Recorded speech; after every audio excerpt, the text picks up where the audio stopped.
आइए आइए आज इशरत की कहानी सुनते हैं। एक ऐसा सफ़र जो हमें मोहब्बत, धोखे और माफ़ी की गहराइयों तक ले जाएगा। उसकी ज़िंदगी का हर मोड़ एक इम्तिहान है, लेकिन सबसे बड़ा सवाल वो बिल्कुल आखिर में हमारा इंतज़ार कर रहा है। ये सिर्फ एक कहावत नहीं, ये इशरत की पूरी जिंदगी का खुलासा है। इसका सफ़र हमें यही दिखाएगा कि कैसे गहरी से गहरी मायूसी में भी उम्मीद की किरण फूट सकती है और कैसे कभी कभी खुशी के लम्हे अचानक अंधेरे में डूब जाते हैं। तो इशरत है कौन? वो एक पढ़ी लिखी खातून है जिसके पास मास्टर्स की डिग्री है, लेकिन उसकी असल तालीम, उसके असल इम्तिहानात तो अब जिंदगी लेने वाली थी। और पहला सबक उसकी शादी से शुरू हुआ। इशरत की पहली शादी बड़े अजीब हालात में हुई, एक रिश्तेदार से। लेकिन उसमें मोहब्बत या अपनायत जैसी कोई बात नहीं थी। ये तो सरासर एक हिसाब किताब था, एक सौदा था। देखिए, ये शादी मोहब्बत पर नहीं, एक मकसद पर टिकी थी। उसके ससुराल वालों को उसकी तालीम से सिर्फ इतना मतलब था कि वो अपना सरकारी क्वार्टर बचा सकें। जब 3 साल तक इशरत को नौकरी नहीं मिली तो बस उनका मकसद पूरा नहीं हुआ।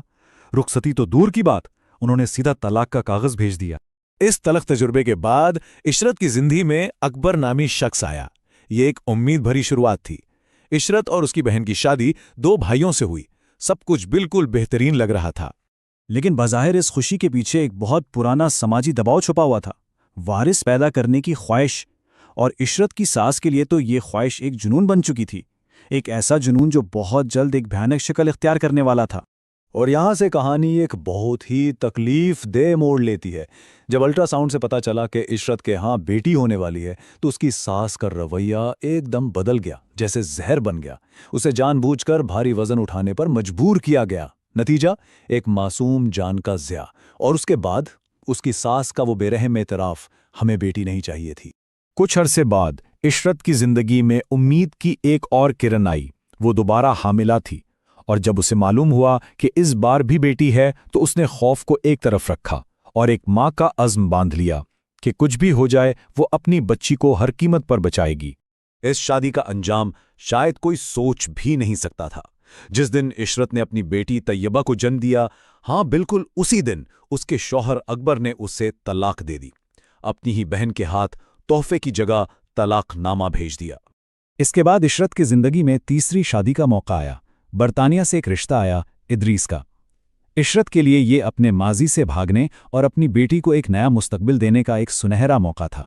लेकिन जिस मुस्तकबिल के ख्वाब इशरत देख रही थी, उसकी बुनियाद एक बहुत बड़े झूठ पर रखी गई थी। इदरीस ने उसकी बेटी की मोहब्बत को इस्तेमाल किया, वादा किया कि वो दोनों माँ बेटी को बरतानिया ले जाएगा, लेकिन उसका इरादा तो शुरू से ही कुछ और था। 1-2 दिन नहीं, पूरे 3 साल तक इदरीस ने इशरत को उसकी बेटी के वीज़े की झूठी उम्मीद दिलाई रखी, और इशरत वहां बरतानिया में मेहनत करके उसका साथ देती रही।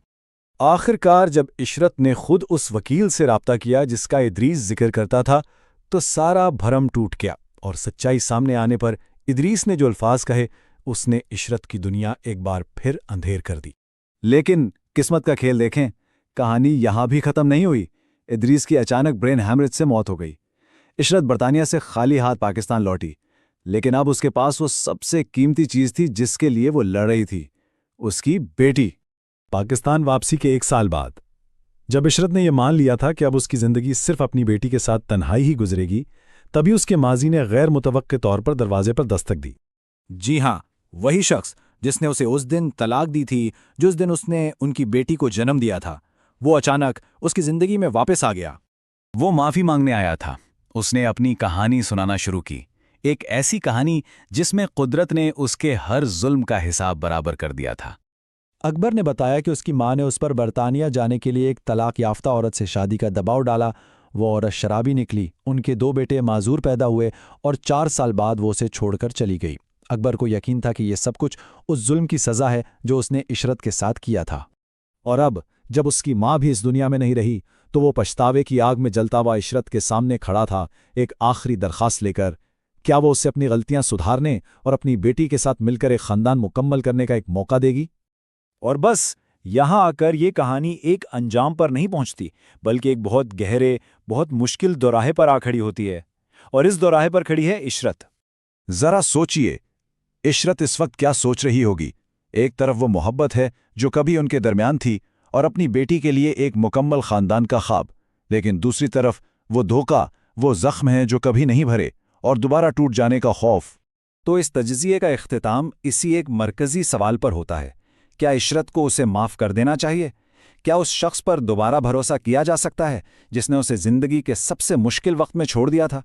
ये सवाल सिर्फ इशरत के लिए नहीं, ये हमें माफ़ी, दूसरे मौके और इंसानी रिश्तों की पेचीदगियों पर सोचने पर मजबूर करता है।